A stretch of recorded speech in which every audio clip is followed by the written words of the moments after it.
Hello, I'm Captain Robert McCullough, and welcome to Police Report, brought to you by the men and women of the Baltimore County Police Department. This program brings you information on crime trends, crime prevention techniques, and information on police department activities and operations. In today's program, we'll be speaking with Sergeant Robert Bowder of the Baltimore County Police Department's Marine Team. He will discuss with us the topic of summer boating and water safety. Later in the show, we will talk with Sergeant Robert Harpster of the Wilkins Precinct Community Outreach Team.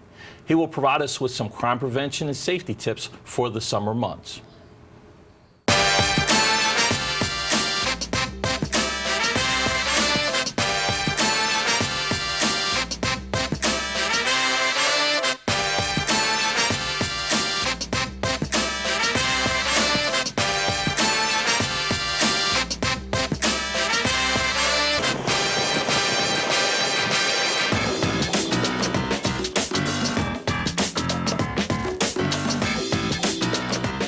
As the weather heats up and the summer vacation season begins, we see many of our residents taking advantage of the numerous miles of seashore and beautiful waterways in Baltimore County.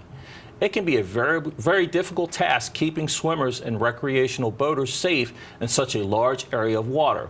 With me to discuss boating and water safety is Sergeant Robert Bowder of the Marine Team. Sergeant Bowder, welcome to Police Report. Thank you. Good morning. Now, the Marine Team for Baltimore County, first of all, if you could tell our viewers briefly, what's your mission? So our mission, first and foremost, is prevention of boating accidents, safety, and education. And what I mean education is being out there with the boaters, not just looking for reasons to stop a boater or reasons to cite a boater, but to educate them on the lack of improper use of equipment or improper rules of the road. And then, therefore, beyond that, we get into search and rescue when we have a missing boater or a boater who is not shown up on time, if he's had a place to be. Sometimes we have swimmers that we, have to look for because in the event that they dive off their boats and they dive into shallow water and then sometimes they don't come back up. So we do looking for them. And then just like I said, being out within the community and providing education and having the community involved so that they can experience a good time and safe time out on the waters. Now, where's your office located? We're located at 3033 Strawberry Point Road. That's in Middle River. It's actually at Martin's State Airport. It's on Frogwater Creek, which is a creek just off of Middle River, off the Chesapeake Bay. And how many personnel do you have that work for you in the Marine Team? So I have myself and I have 6 officers that are assigned to the unit. And the basic hours that you guys work? So in the summer hours, our main primary boating season, which is early spring through late fall, we have a day and evening shift. We work through the weekends, and we try to cover other events, not just being on the water, but community events that host a lot of water-related activities that are on a lot of the establishments located on the waters of Baltimore County. And how many watercraft do you have, and what types are they? Sure. So we have 10 different vessels in total. 3 of the vessels are our primary vessels. 2 of them are 21-foot center console boats. They're primary patrol boats. That's what the boaters will see out there. They're white hulled. They have the police identification decals on them, such as a police car would. We have a larger cabin boat. That's our primary search and rescue platform. It has an enclosure on it. In the event that we have a long search that goes in duration, we can use that as our primary platform for communications. It has infrared so that we can see in the evenings, as well as the operators are equipped with infrared night vision goggles to help locate a missing vessel or locating a missing swimmer in the water. We have several other smaller boats ranging in different size, which would be considered a Zodiac type boat, rubber sided. We use those for shallow water. Some of the inland reservoirs that we have here in Baltimore County. We have a tactical boat in the event that we have to do a boarding of a larger ship that's coming into the port through the Baltimore County waterways. That boat is designed so that we can come alongside a larger ship to do a boarding. And so with that, we can use them in different various capabilities, different areas within the waterways of the county. Okay, and you talk about those capabilities. One of them is the search and rescue function that you talked about. Tell us about that. I know we have a dive team also. Correct. So the dive team for Baltimore County, which now I'm also a diver, we have a team now consists of about 10 people. So in the event, say a 911 call comes out or a distress call over the VHF radio, which is the marine radio used on all the boats in operation on the water, we would go out, we would determine a location or a possible float plan, which would be where the boater had designed that they were going to travel from one location to another. If they've come up missing, they haven't reported to their location they were supposed to end at, we, along with the Natural Resources Police, sometimes Baltimore City Police, and other agencies, Coast Guard, or the APG, the federal grounds that border Baltimore County and Harford County, we will coordinate with them and set up a search pattern. Each person will be designed a certain area, and we'll determine what patterns need to be used, and we'll go from there. If we have determined that there's an unfortunate possibility that there's someone located underneath the surface of water, our dive team will come out along with sometimes the fire department, and then we'll look at doing a recovery for whatever may we be looking for. Now, with the summer coming and everything, what are some of the biggest concerns for you and your team? Sure. So first and foremost is persons who want to go out and experience the pleasures of the waterways, the Chesapeake Bay and the waters in Baltimore County, is that they have knowledge, they have a plan, they are knowledgeable about the equipment that they're using, whether it's a personal watercraft, a large vessel, or anything in between, that they have the proper equipment on board and that they know how to use the equipment, and they have an emergency plan for the people on board. A lot of issues that we see too is persons fueling their vessels up. There's proper methods that they need to use to, fuel their vessels up to prevent a fire on their boat or an explosion that has happened with some of the boats at the fueling docks. Now, you talked about equipment. There was some equipment that you brought with us today. Yes. I'd like to talk about some of these things. Sure. First of all, this right here. Yes, so this is a Type 2 PFD, personal flotation device. So every member on a vessel while underway or at anchor, not at a dock, must have a life jacket that's available to them. So meaning if there's 10 people on a vessel, there must be 10 of these life jackets on board. If the vessel is 21 feet or smaller, then anyone who's under the age of 13 is mandatory that they have that on at all times. So there's other issues, other items that are required.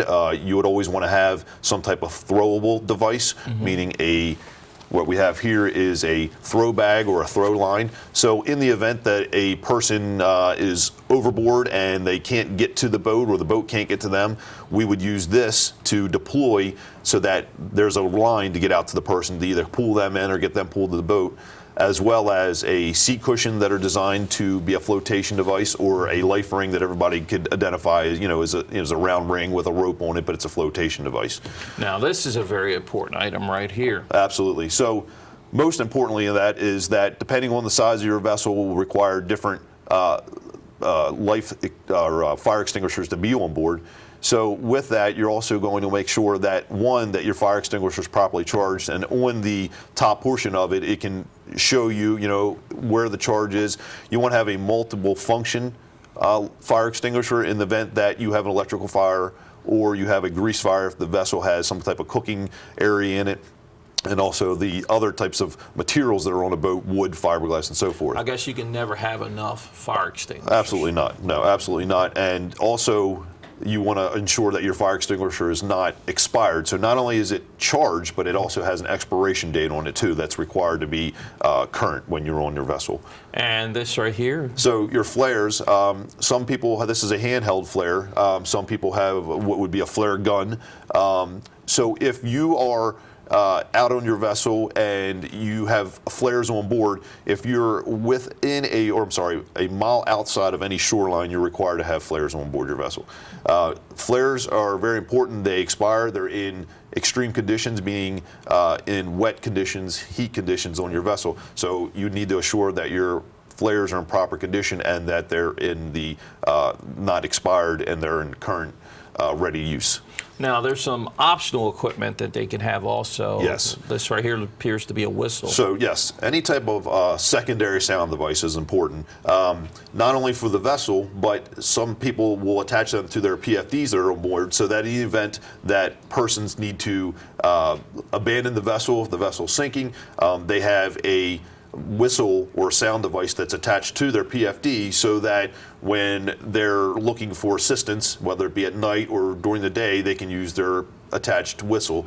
And then also, in the event that your vessel's sound device, its horn, goes disabled, now you have a secondary sound device which is required on the vessel. What are some other precautionary things that swimmers should be doing when swimming in and around water in Baltimore County? Absolutely. So first and foremost, know the location you are. If the depth of the water doesn't allow it, obviously you wouldn't dive in water that wouldn't allow for diving. Obstructions in the waterways. Is there sunken pilings in the water from an old pier? Is there a rock formation that's used to create current so that bottom and sand is not moved away?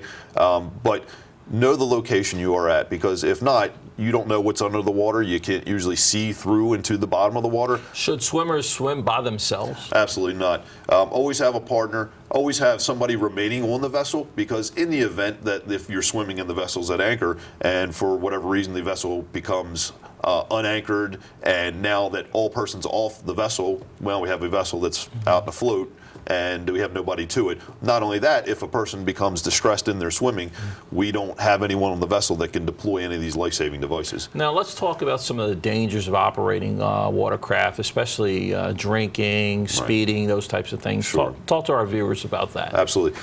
With drinking on a vessel, as with a car, obviously your motor skills, your vision, everything becomes impaired.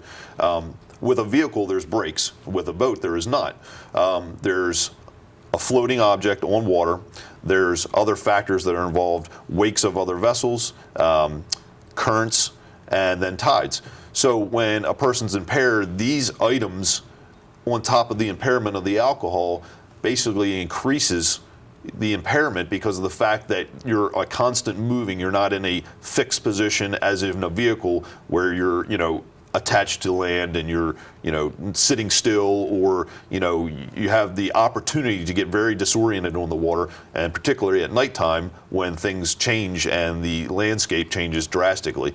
So with that, there's a lot of other fine tuning skills in your motor skills that you use to operate a vessel. You might have several throttle and shifters that you have to use. You have other persons on board more likely than you would in a vehicle, so there's a lot more that goes involved in that with operating a vessel while being impaired by alcohol. And also, when boaters are stopped by your officers, what are some of the things that they should do? So first and foremost, our officers, when they'll approach a vessel, they'll identify the operator of that vessel. They're going to tell them that they're going to effect a stop on them. Basically, we're going to come aboard, or we're going to come about towards you, and we're going to tell you what side of the vessel we're going to do so. We're going to let you know that we want you to go ahead and shut your motors down or put your boat in neutral, depending on the conditions of the area that we're operating in.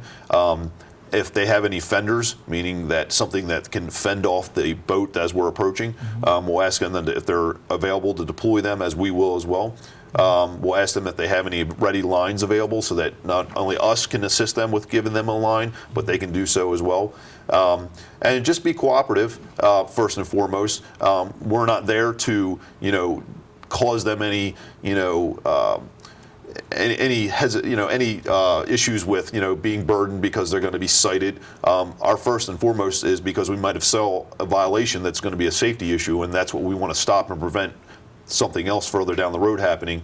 And we want to be able just to educate. That's our first and foremost part. And lastly, they can contact your office. And what's the number? Sure. The office number is 410-887-0279. Okay. Thank you. As you can see, the summer boating and swimming season presents many challenges to our police officers out on the water. They are tasked with patrolling a very large area of water that has numerous boats, swimmers, and wildlife. It is very important that you follow the safety tips provided by Sergeant Bowder today. If you would like additional information, please contact the Baltimore County Police Marine Team at 410-887-0279. We'd like to thank Sergeant Robert Bowder for being with us today. Thank you, sir. I appreciate it. Thank you. Coming up next on our program, we will speak with Sergeant Robert Harpster of the Wilkins Community Outreach Team. He will provide us with some things that we can do to enhance our overall personal and home safety during the summer months. But first, this message.